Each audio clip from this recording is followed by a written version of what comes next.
Encuentros con el sistema Braille, su utilidad actual, su potencia, su aprendizaje. Quinto encuentro atendiendo a un aprendiz en lectura Braille. Algo sobre didáctica de la lectura Braille con aprendices ciegos. Primero, para poder empezar. Símbolo de copyright, José Enrique Fernández del Campo, @gmail.com. Realización José Antonio Valgañón, Madrid, febrero de 2021. Iniciamos el camino hacia una didáctica de la lectura Braille, o mejor dicho, buenas prácticas de la iniciación al Braille y la práctica de la lectura.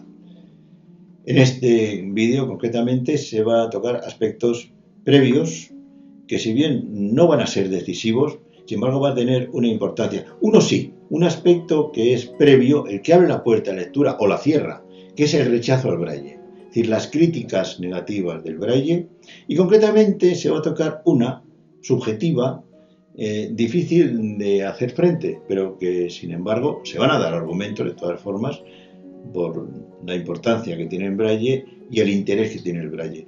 Estas críticas con frecuencia aparecen no en el propio aprendiz, sino en el entorno, sobre todo el entorno familiar. Luego se tocan aspectos relativos al sujeto lector, al aprendiz, haciendo hincapié en los aspectos que más importancia tienen en el aprendiz ciego con deficiencia visual, que son los aspectos de la exploración áptica. Y luego en cuanto al objeto de lectura, es decir, en cuanto al texto o el material de iniciación, haciendo de nuevo subrayando aspectos relativos a los textos Braille. No son decisivos, pero si no se tienen en cuenta y se está advertido, puede ocurrir que luego el proceso se haga más lento y dificultoso.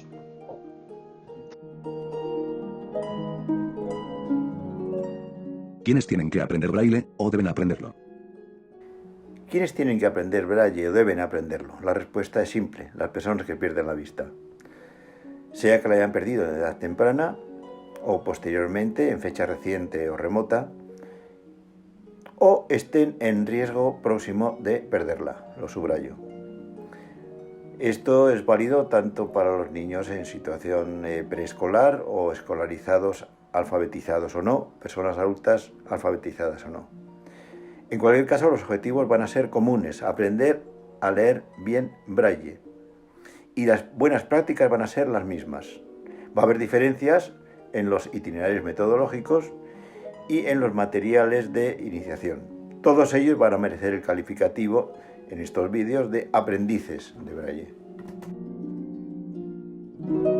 ¿Quiénes pueden ayudar a aprender Braille? ¿Quiénes pueden ayudar o colaborar en este aprendizaje? No me gusta hablar de enseñanza. En primer lugar, hay personas que tienen una responsabilidad directa. Son los profesores de aula y los monitores o instructores especialistas. Pero también pueden colaborar, si se les orienta convenientemente, los familiares y voluntarios que lo deseen.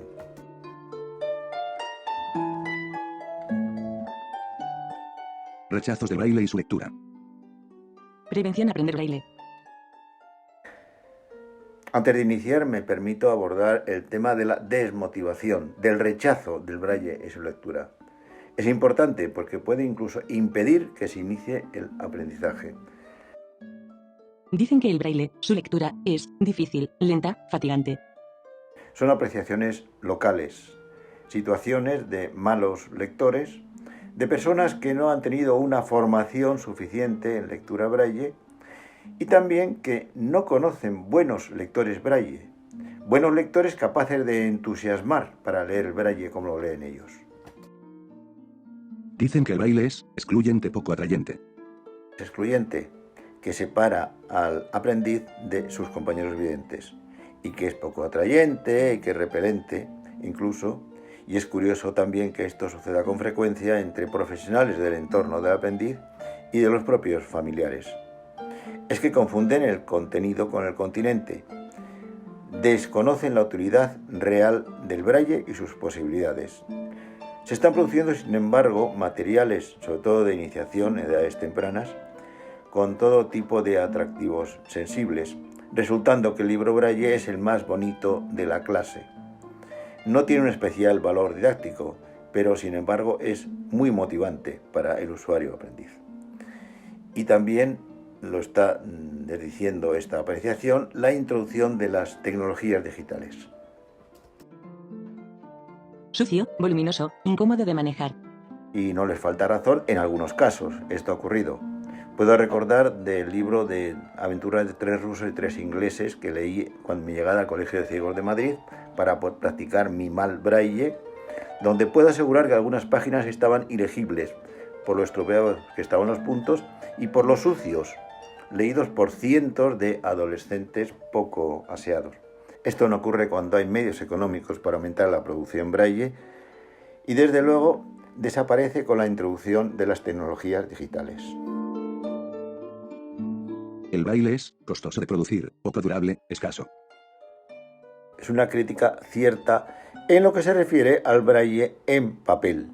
Se pide por ello más inversión continuamente en los centros de producción braille para producir más volúmenes, más ejemplares, más textos. Sin embargo, la crítica decae completamente si tratamos del braille sin papel, donde los costos de producción se reducen al mínimo. La producción es permanente y universal.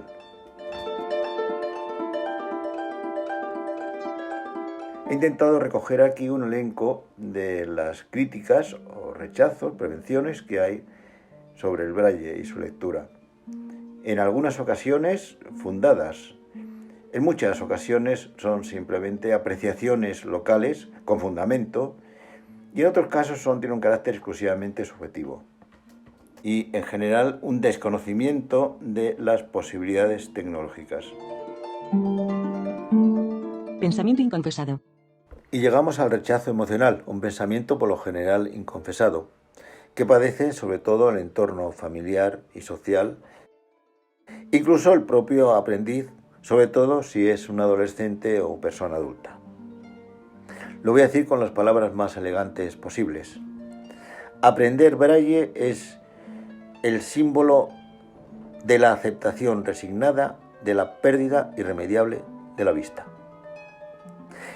Y ante un falso argumento, porque es emocional, de este carácter, la única respuesta es también de carácter emocional.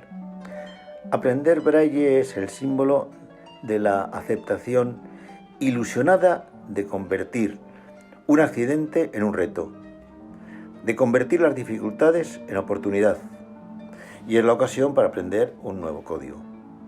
De no ser así y dejarse llevar por el bloqueo emocional, tiene como consecuencia la pérdida de tiempo en aprender braille, que es difícilmente recuperable.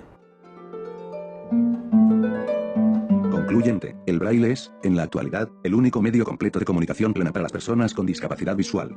Pero además hay un argumento que es irrebatible, contundente. El braille es el único medio de lectura y escritura adecuados a las posibilidades y necesidades de las personas ciegas o con discapacidad visual grave. Es decir, que posibiliten el acceso a una educación plena en igualdad de condiciones. En el caso concreto de las personas sordociegas, además, es el único medio de comunicación que no exige el contacto personal. En otro vídeo se trató de las limitaciones que presentan la comunicación oral y auditiva, que el braille supera con creces.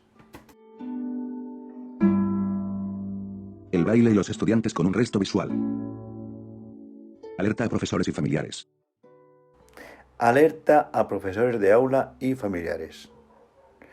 Si un escolar se observa que tiene alguno de estos síntomas, se acerca demasiado a la cara lo que está leyendo, tiene dificultades o se equivoca al leer caracteres de menor tamaño, como pueden ser rótulos en mapas y planos, exponentes, subíndices.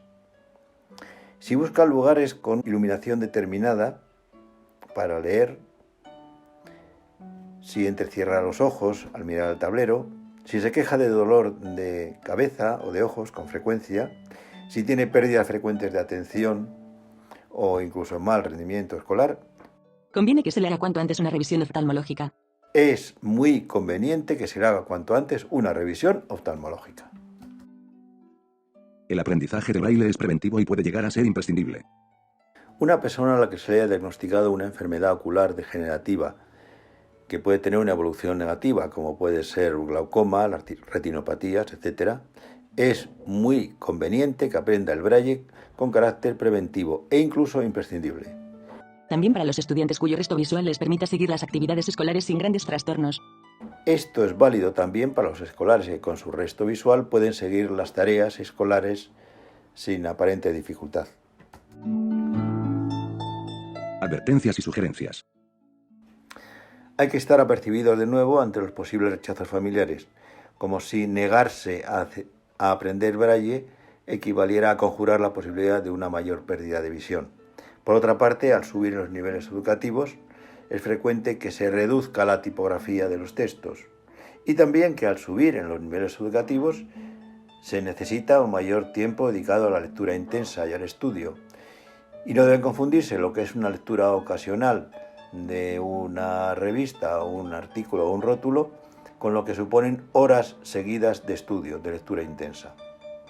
Por otra parte, el aprendizaje del braille facilita la aceptación de las limitaciones y posibilidades y adecuar las formas de estudio y de trabajo a ciertos materiales y recursos tecnológicos. Recomendaciones metodológicas. Como sugerencias metodológicas, en primer lugar, el recurso a motivaciones subjetivas, como puede ser el aprendizaje de un código secreto, la posibilidad de leer en la cama y sin luz, el convertirse en bilingüe, poder trabajar con otros que utilizan exclusivamente el braille en igualdad de condiciones, etc., ¿no? Metodología. Pues tenemos dos situaciones. Primero, que esté ya alfabetizado en código visual, con lo cual cualquiera de los procedimientos o métodos utilizados para aprender braille a las personas videntes puede ser suficiente. Por ejemplo, el sugerido en el encuentro tercero. Si no está alfabetizado previamente en código visual, pues primero que aprenda el sistema braille para que se convenza por sí mismo de su sencillez. En tercer lugar, no impedir el recurso a la vista, aunque se aliente y se sugiera y se anime a que utilice medios táctiles, ápticos. Por último, utilizar ambos códigos en las tareas escolares, según área y actividad.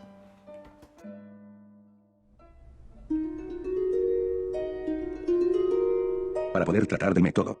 Una concepción del proceso lector. Un esquema de proceso lector. Revelador de las diferencias metodológicas. El proceso de iniciación a la lectura debe tener como modelo un proceso de lectura, es decir, cómo tiene lugar la acción del aprendiz o lector sobre el material de lectura o el material de iniciación para llegar a apropiarse del concepto o el valor del léxico interno que recogen esos materiales. En primer lugar, hay una exploración, ya sea visual o ya sea áptica, de los estímulos que proporciona o que se le obligan a sortir a ese material de lectura o de iniciación. Se elabora un constructo o percepto interno con esas informaciones. Se le puede incorporar otro tipo de informaciones interiores. Puede dar lugar a una transformación modal, es decir, de otro tipo de percepciones. Y de ahí se podría pasar al léxico interno, al acceso al léxico interno, a los conceptos. Algunos defienden que es necesaria una transformación de tipo fonético. El acceso al léxico tiene que pasar por un proceso fonético. Yo personalmente pienso que esto no es necesario. De hecho, las personas sordas congénitas que no han oído y tampoco articulan convenientemente las palabras son capaces de leer y comprender lo que leen perfectamente. Las variables relativas a la lectura braille o aspectos a tener en cuenta son las mismas que para la lectura en caracteres visuales. Para encaminarnos hacia una didáctica de la lectura braille y buenas prácticas, vamos a considerar aspectos comunes y diferenciales entre la lectura braille y la lectura en caracteres visuales. Advertencia de accesibilidad. El contenido de las siguientes pantallas se encuentran en un documento PDF descargable desde editimat.net para no prolongar en exceso los vídeos. Variables de diagnóstico en el aprendiz. En principio, objetivables.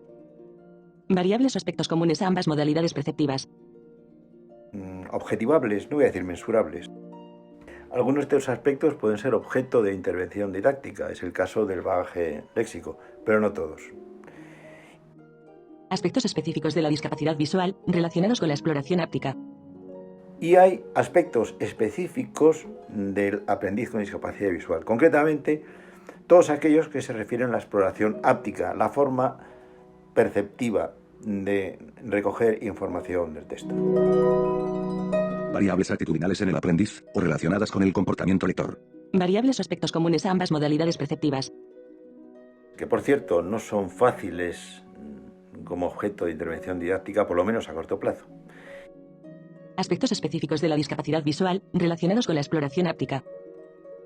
Y luego tenemos los aspectos específicos de la modalidad Braille, del aprendiz con discapacidad visual, que aquí sí que van a ser objeto de intervención didáctica, sobre todo en la fase de prelectura, a todo lo largo del proceso, como buena práctica de la lectura. Algunas conclusiones derivadas de este análisis. Aspectos ligados al aprendiz. Si queremos hacer un resumen de cómo intervienen estas variables en la orientación de una didáctica según modalidad, pues no podemos encontrar que hay diferencias importantes. Pensemos, por ejemplo, en el caso de la relación entre la edad y la capacidad perceptiva.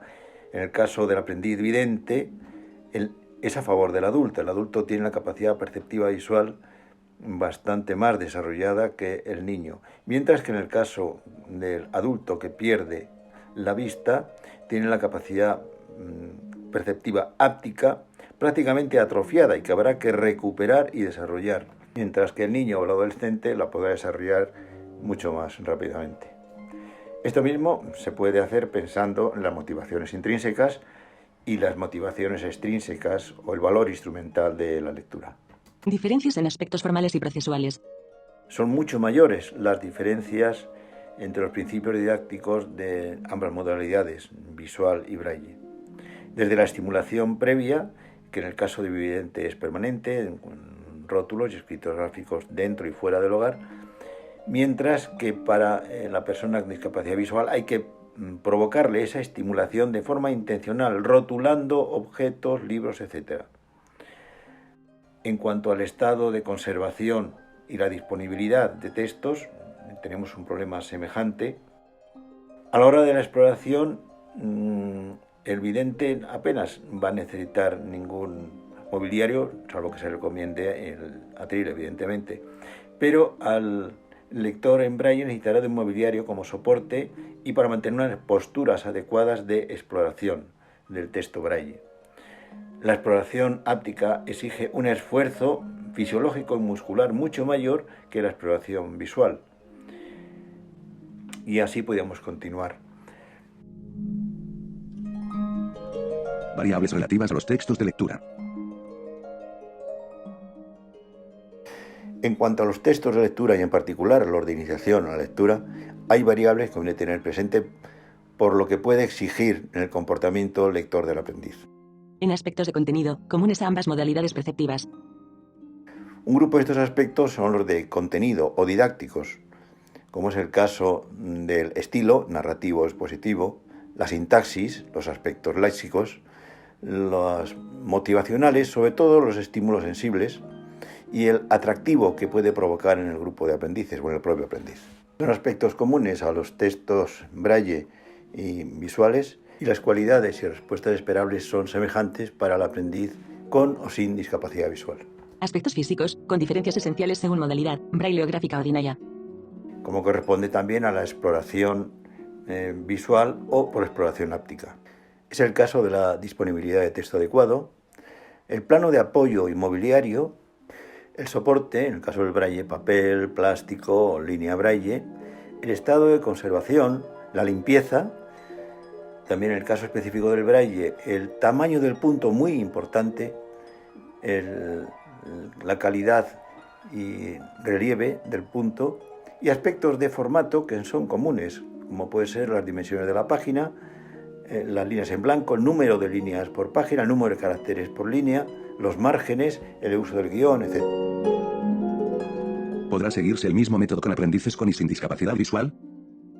La cuestión tiene razón de ser en el contexto de la escuela inclusiva, es decir, cuando en un grupo ordinario de escolares videntes hay uno o varios escolares con discapacidad visual, porque si no estaríamos hablando de una atención individualizada o un grupo homogéneo de aprendices con discapacidad visual en el que se adoptarían las decisiones de itinerario y materiales pertinentes.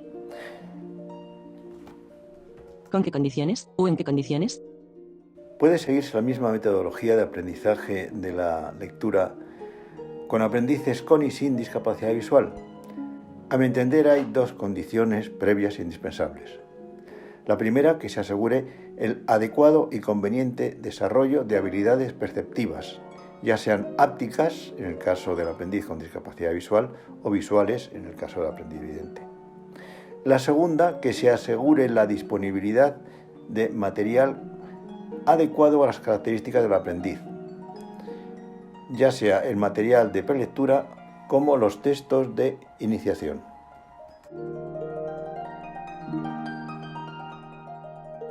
Para más información, puede verse Desafíos didácticos de la lectura Braille 11, Madrid 2002, José Enrique Fernández del Campo. Desde dislimat.net puede descargarse el archivo, Encuentra 5 pantallas de variables PDF. donde se reúnen los contenidos de pantallas no completamente descritos.